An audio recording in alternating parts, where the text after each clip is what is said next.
punto 12 vemos el rango operativo del centro de gravedad. Este rango es la distancia entre los límites del centro de gravedad delantero y trasero indicado en las especificaciones pertinentes de la aeronave. Ya habíamos visto en el Type Certificate del 1900 Charlie que las posiciones delantera y trasera estaban marcadas allí. Bueno, eso bien sea o está en el Type Certificate o lo vamos a conseguir sin duda en el manual de operaciones o en el manual de peso y balance. Entonces, los límites son indicados en las especificaciones que hablamos en porcentaje de la cuerda media aerodinámica o en pulgadas o milímetros desde el datum. ¿Cómo determinamos el porcentaje en la cuerda media aerodinámica? Lo vamos a ver en los ejercicios.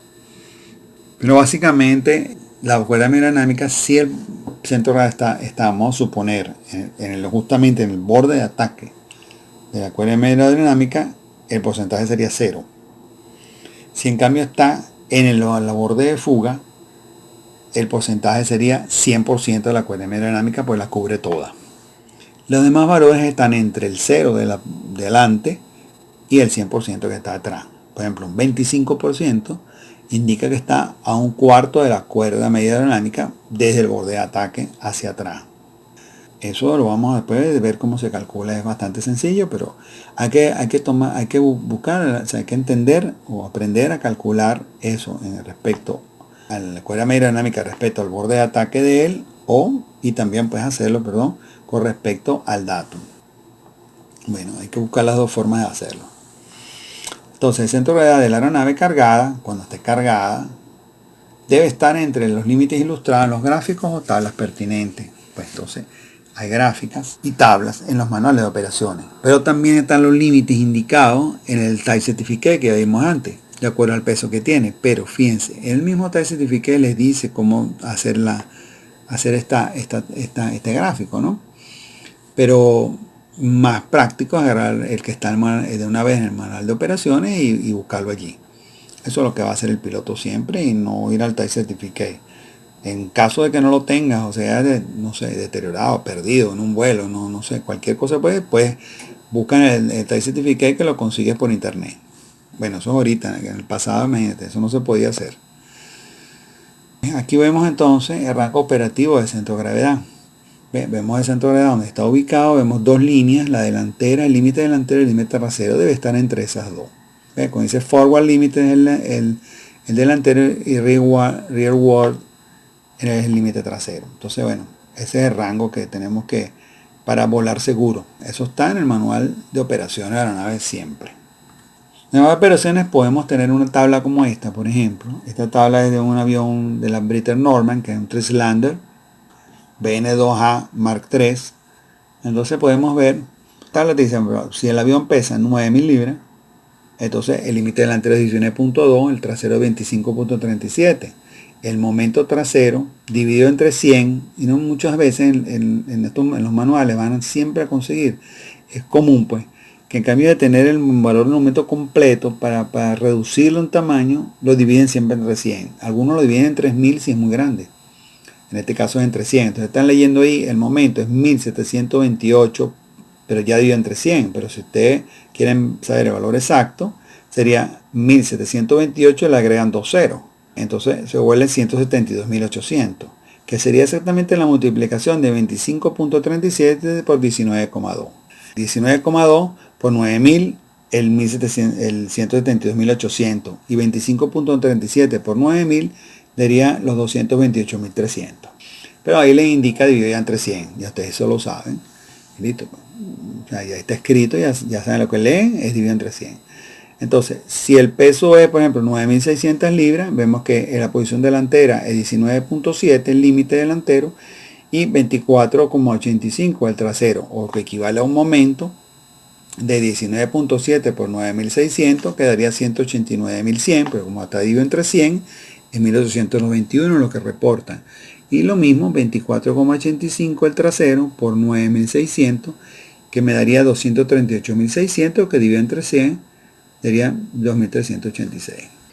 Bueno, y así, hasta el máximo peso es 10.000, entonces lo tenemos en tabla. O lo podemos ver como sigue ahorita en gráfico. Este es un gráfico para un Beechcraft King Air E90.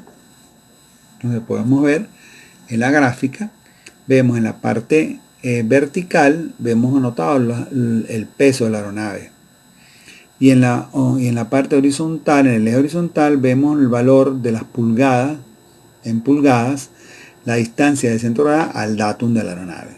Que en el caso del King A90 queda adelante, justamente, a sacar de Coca-Cola la primera cuaderna, que es donde normalmente se fija el radar. Aquí. Bueno, ahí vemos, nos da lo que, si nos da 9000 libras, por ejemplo, trazamos la línea horizontal, vemos cuál es el límite delantero. Bueno, fíjense, ven la curva de la línea que se va cerrando hacia arriba. Fíjense, agarran leen 9000, el valor que sale allí, lo leen abajo y obtendrán que la posición delantera. Y si leen la parte de la línea que está atrás, a 9000 libras, van a ver también cuánto es el límite trasero. Aquí pues pueden ver que el trasero es la línea vertical esa oscura que va, o sea, ven que es continua, es la misma de las 10.100 libras hasta las 5.000 libras, es el mismo valor. Pero en cambio la delantera no, la delantera varía todo el tiempo. Bueno, eso lo vamos a aprender a hacer en los ejercicios. ¿Qué es la cuerda medida aerodinámica? Ya le había dicho. La cuerda medida aerodinámica es establecido por el fabricante. La localización del centro de gravedad y la variación de límites son presentadas en porcentaje de la cuerda en muchos aviones. De hecho, en el anterior pueden ver está en pulgadas, pero ese mismo avión tiene un gráfico con cuerda medida aerodinámica. Entonces normalmente uno da los dos valores, porque de repente el piloto utiliza lo que él prefiere, cualquiera de los dos. Puntos de pesado. Cuando nosotros pesamos el avión, tenemos que buscar la localización donde lo vamos a pesar. Ya nosotros vimos ahorita en los ejemplos anteriores que estaban pesados por las ruedas. Entonces, si la localización del centro de gravedad es determinado por el pesado, es necesario obtener las medidas horizontales entre los puntos en donde el peso está concentrado. Entonces, los puntos de pesados pueden ser los neumáticos de los trenes de aterrizaje, que ya vimos en las ruedas, pues, o los puntos de gato sobre el larguero principal y bueno, y el de nariz, que estaría en el fuselaje. Entonces, podemos utilizar tanto, bien sea el del gato, la posición donde está el punto de gato, eso ya está determinado en los manuales que dijimos, o el de la rueda, dependiendo del equipo que tengamos. Pues podemos tener unas balanzas para montar el avión encima con la rueda, o para montar las balanzas en los gatos para pesar el avión. Dependiendo del equipo, usaremos uno o el otro. Hay aviones, por ejemplo, el Piper Cheyenne o Piper Navajo, o por ejemplo el Twin Commander 690 o 695, que esos aviones no tienen punto de gato en la nariz. Por lo tanto, eso hay que pesarlo a juro por las ruedas, no hay otra forma de hacerlo. Claro, no significa que uno se ingenie a hacer algo para ponerlo en el fuselaje, ponerle algo allí, no es conveniente, pues es mucho trabajo, no vale la pena, se pesan las ruedas y listo. Entonces tiene que buscarse un equipo para eso. Todos los demás aviones tienen punto de gato generalmente, o sea, el 90% de los aviones tienen ese punto de gato. Aquí vemos los puntos de pesado, por ejemplo. ¿Ven? Aquí tenemos en la parte superior, vemos que están pesados por las ruedas, por la balanza de la rueda. En el medio también. Y en cambio, en el último de abajo, vemos que dice Waiting Point Jackpot, ¿no? El jackpot es el punto donde va colocado el gato, pues, para levantar el avión. Entonces, podemos hacerlo por allí. Fíjense que cuando un avión es un Cessna 206 o un Cessna de esos, o sea, aviones que no tienen tren retráctil, sino tren fijo, generalmente traen los puntos de gato en las alas. Y como eso tienen ala alta, los Cessna que les comenté, los gatos tienen que ser muy altos. Entonces de repente no hay esos gatos, porque normalmente el avión no hay, como no hay que hacer retracción, no vale la pena.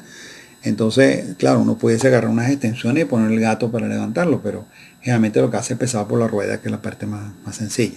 Pero esos aviones no tienen punto de gato en la nariz. El otro punto, entonces, claro, siempre prácticamente lo vas a pesar por la balanza. Ahora, por ejemplo, el Cessna Caravan, que es el Cessna 208, que es también tren fijo, tiene la forma, puede hacerlo por los dos lados, porque sí tiene el punto de gato en la nariz y los puntos en las alas.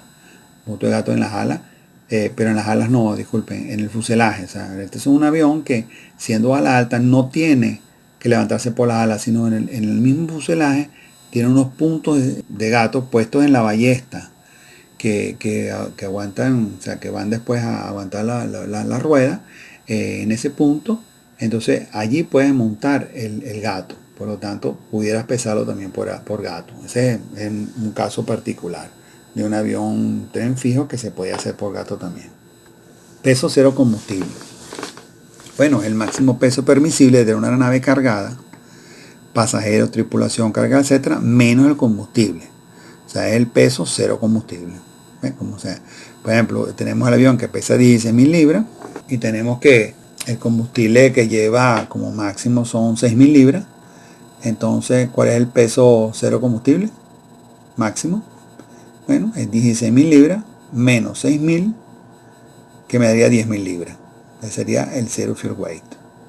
Entonces, eso es se supone que ese es el máximo, que es sin combustible. Pues. El resto es poniéndole combustible. Ahora fíjense, esos pesos, como dice, todos los pesos en exceso del zero fuel weight deben consistir en combustible no utilizable. O sea, el zero fuel weight puede ser que quede un poquito más, y ese poquito más solo por el combustible que no vas a poder utilizar nunca, que está siempre colocado allí y que de paso no es drenable. Aceite completo, full oil. El aceite completo es la cantidad de aceite mostrado en las especificaciones de la aeronave como capacidad de aceite. No tuvimos en el ejemplo de 1900 cuál era la capacidad máxima de aceite. Estaba anotado en el Type Certificate. Entonces, usar aceite completo, o sea, como la cantidad de aceite mostrada en las especificaciones de la aeronave, cuando esté haciendo el pesado de la aeronave para los cálculos del balance. Es importante eso. Usted tiene que chequear siempre tu aceite. Abres la tapita, sacas el varillaje, ves cuánto tiene aceite. Si le falta, lo tienes que llenar a full. Y después hacer el peso. Lo mismo tienes que hacer con el sistema hidráulico. Si el avión tiene un sistema hidráulico, tienes que determinar, o sea, fijarte bien que el líquido hidráulico está al máximo en el tanque. Y así pues, si tiene otros líquidos, que el mismo manual te diga que tienes que verificar que esté full. Pues. Ya le digan, pues, el agua metanol no tiene que estar full, porque es una cosa que no usa siempre. Un ejemplo del cual debe estar vacío. Tara, ya le dije lo que era. La tara es el peso de bloques, palos, etcétera, usados cuando se está pesando la aeronave y es llamado tara y se incluye en el equipo de pesado. La tara, o sea, se tiene que incluir en el equipo de pesado por motivo operativo. La tara entonces es deducida o restada a la lectura del equipo de pesado en cada respectivo punto de pesado cuando la tara está presente, para obtener la altura correcta del pesado de la aeronave. Ya eso lo vimos, hicimos el ejemplo inclusive. Bueno, con esto terminamos la primera parte del peso y balance y ya próximamente continuaremos con la segunda parte. Bueno, saludos, cualquier pregunta que necesiten, háganlo a través de la escuela o bueno, en cualquier otra forma, correo electrónico, etcétera. Siempre a la orden, hasta otra oportunidad.